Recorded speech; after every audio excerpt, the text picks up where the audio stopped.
Hi, I'm Marissa Meyer, and I'm really excited today to be joined by the world-famous, incredibly talented, the one and only Lady Gaga.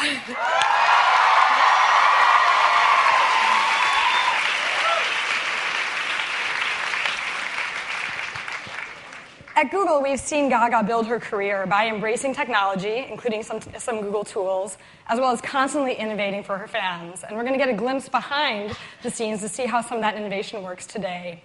But first, I'd like to play a video to welcome Gaga to Google.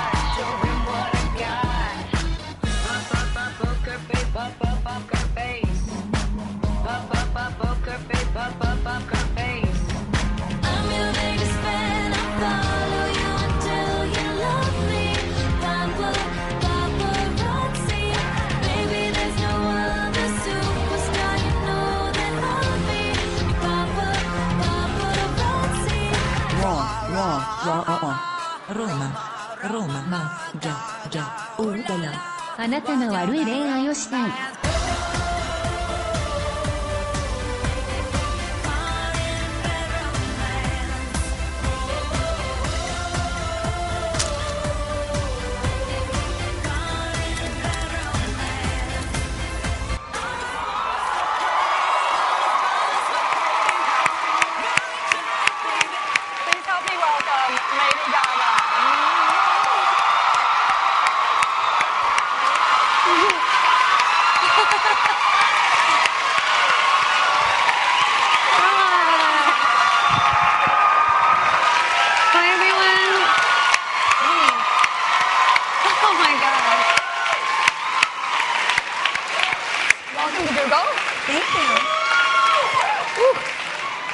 Google chairs are a little high. Thank you so much for coming. I'm just going to put my purse right here. I love you too. Hi, everyone.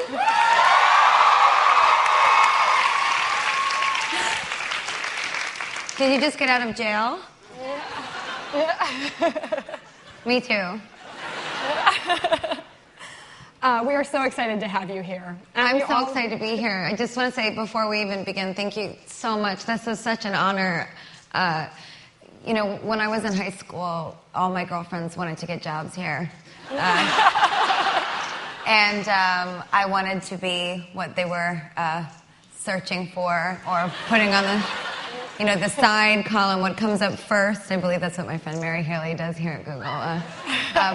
So just thank you so much for coming, and I really, I respect all of you so much. I know that there's some really amazing minds in this room and how competitive it is, so thank you. Thank you.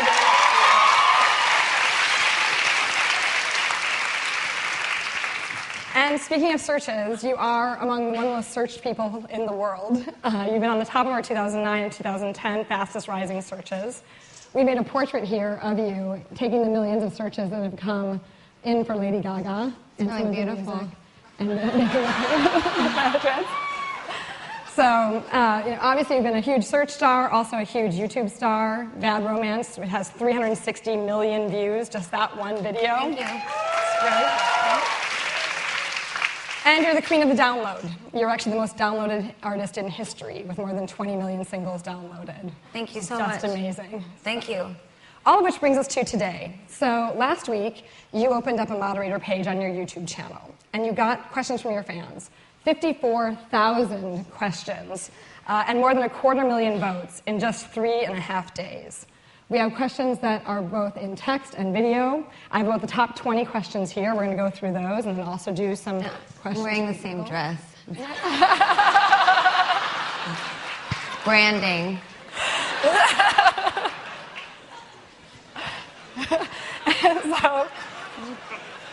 So the first question I'm going to ask came in video form, but it was also going to be my first question. It comes in from a user, A Certain Resonance, and we'll go ahead and roll that video question. Hi, Gaga. Well, my first question that I wanted to ask was, how are you? I remember in one of your interviews you said that that was a question that interviewers never really asked you and actually meant it. And so I wanted to ask you and actually mean it. So how are you?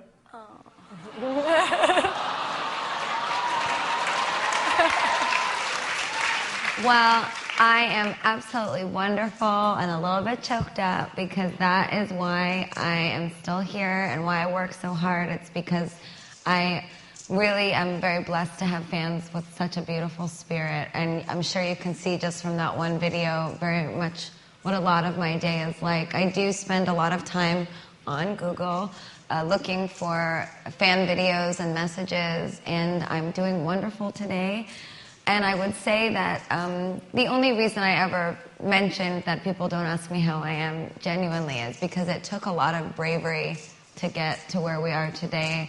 A lot of people see glasses and shoulder pads and crazy outfits, and over the years it was very difficult to do interviews because that's all people would talk about. So I guess what I would say is I'm doing wonderful now because of how brave that all my fans have made me. So thank you for making me brave, and I hope I can make you brave.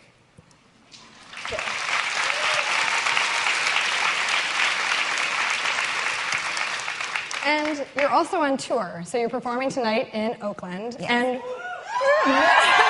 probably have a lot of people here who are going. And the next question is about your tour. So Gaga Fame 11 from the UK asks, do you have any funny stories to tell about things that have happened backstage at the Monster Ball? There are lots of funny things that happen backstage at the Monster Ball. I don't like surprises, and I don't like pranks. I'm sure you can maybe tell that just from but I don't like pranks. But I actually, with me, have brought all my friends from New York City on tour with me. So I have had very few, I should say, famous acts opening. It's been mostly really underground bands and DJs that I've known since I was 18 years old. So there's a lot of backstage shenanigans. Very often they make jokes about my diet because they know I have to stay fit for music videos, so they'll leave like mounds of cheeseburgers and stuff in my dressing room. It's really awful. Vicious. So going back to before the cheeseburgers, where you got your start, one of your fans, Mystical Maddie from California, asks, where were you the first time you heard one of your songs on the radio? I was in Canada. And I'll never forget it.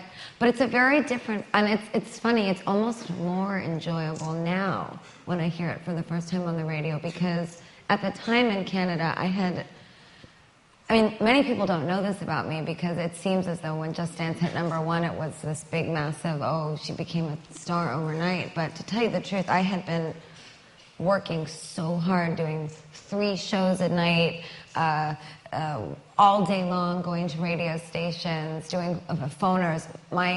The reason we're here at Google today is because the original campaign for my music and my project began with online and media-based advertisements. So that's really where I began. So I remember I was in Canada and I was really tired and I was about to go on stage at this outdoor performance. I actually think it was in Winnipeg, which is where Maria Aragon is from that video.